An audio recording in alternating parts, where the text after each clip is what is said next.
Hi everyone, and welcome back to Jess Loves to Cook. I'm Jess, and today I'm going to be making ground turkey albondigas. Alright, let's get started. I'm going to start by turning on my stove and setting it to a medium heat setting, which for me is a number 5.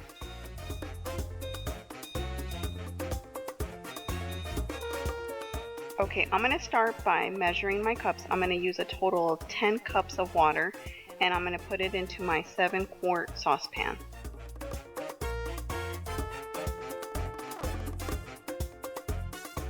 This is chicken bouillon, and I'm going to use 2 tablespoons of the chicken bouillon and put that into our saucepan. If you don't have this brand, you can use whatever brand you do have.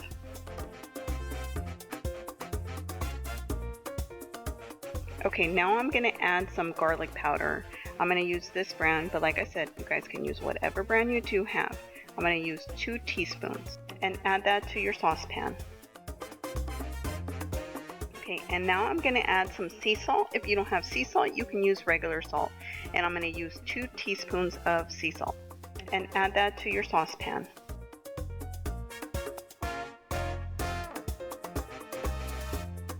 Now for some ground cumin. I'm going to be using cumin, and I'm going to use 2 teaspoons as well and add that to your saucepan.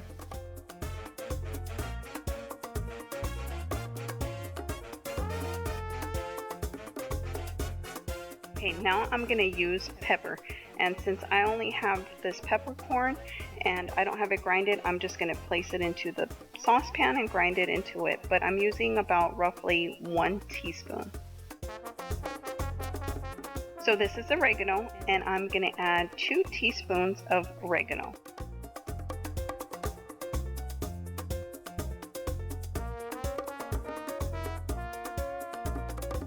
I'm going to be using a store-bought mild salsa. As you can see there, it says mild. My family is not a big fan of super spicy food, so I try to keep the heat level a little low. But I'm going to be using 1 1/4 cup of this salsa.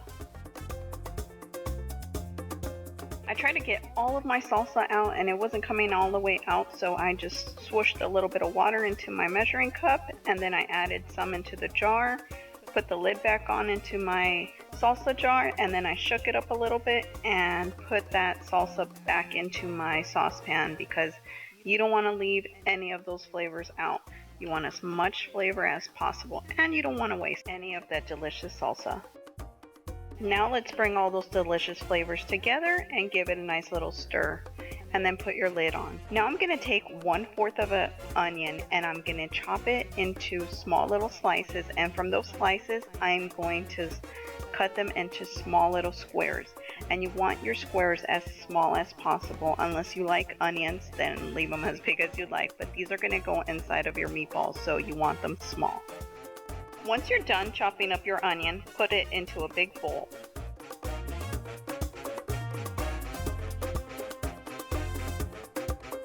Now take 2 pounds of defrosted ground turkey and place that into your bowl where you have your onions.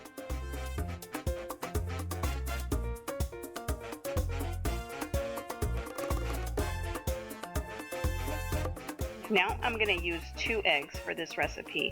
I like to crack my eggs into a mug and make sure that my eggs are good before I put them into my meat. So I check one at a time.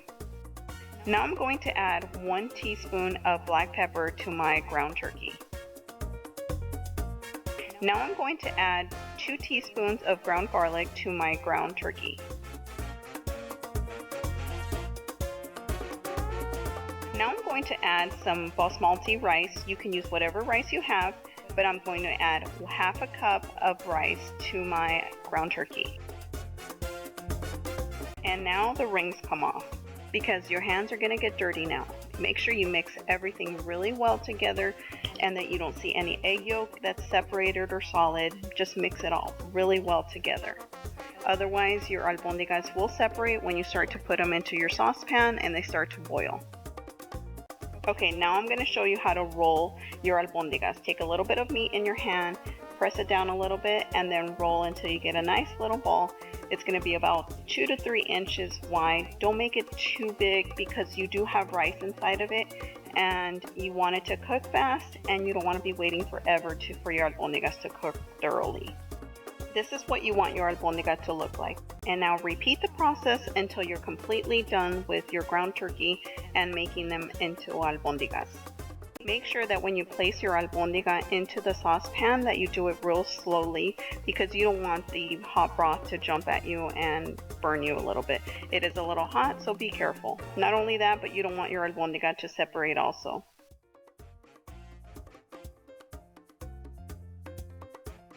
So I switched the camera to the other side so you can see when you put your albondigas into the broth, how they sink to the bottom, and then once they start cooking, they kind of float to the top. Now gently give your albondigas a nice little stir.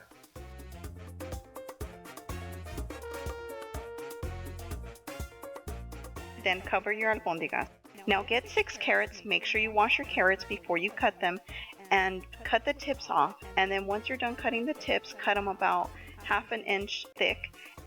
I wouldn't recommend cutting them smaller than an inch because they will be very thin and cook really fast.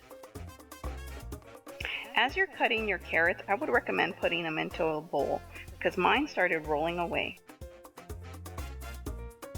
Now take your lid off of your albondigas and give your albondigas a nice little gentle stir. Now gently add your carrots into your albondiga broth. Be very careful because the water is boiling and you don't want to get that on you. And like I said, put your carrots into a bowl. See, mine kept rolling away.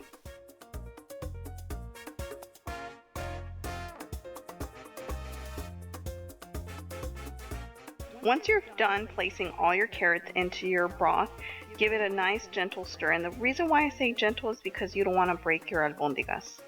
Now cover your albondigas so that they can get a nice boil going again. I'm going to use 3 red potatoes for this recipe. You can use more if you'd like, but my family is not a big fan of potatoes, so I'm only using 3. And cut them into fourths. Look at that beautiful simmer we have going. Now add your potatoes slowly into your albondigas.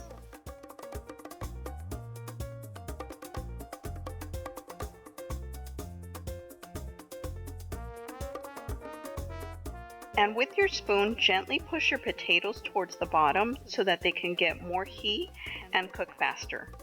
Look at that beautiful boil.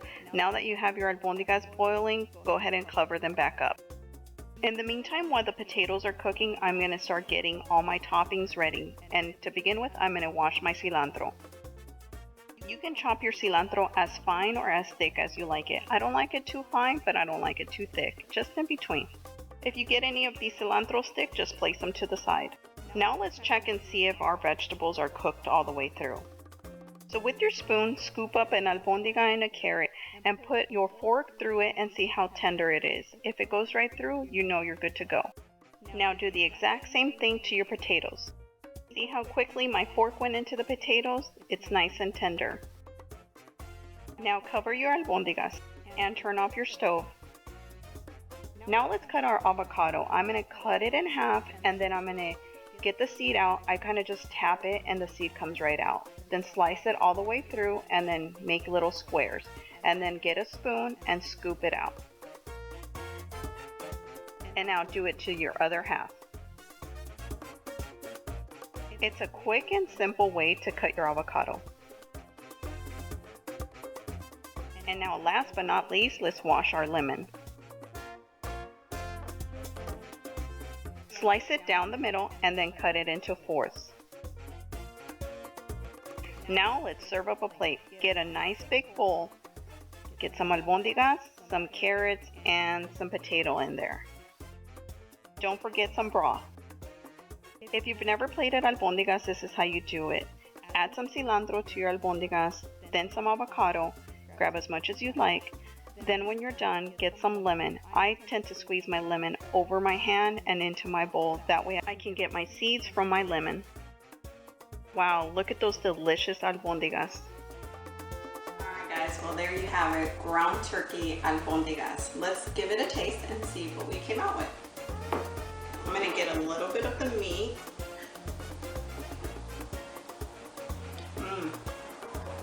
It's nice and tender and soft. The rice is fully cooked. And Let's try some of the potato and the carrot. They just literally fall apart. Look at how tender they are.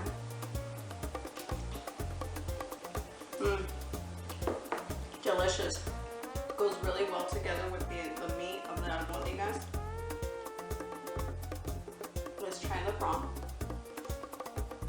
It's like some lemony from the lemon I added at the end, but it has so much flavor from everything that we put in there. It comes together so well. I hope you guys enjoyed this recipe. Let me know what you think. Make sure you leave your comments below. And don't forget to like, share, and subscribe. Subscribe so you're the first to know when my next video comes out. Alright guys, thanks for watching. Jess loves to cook. See you guys next time.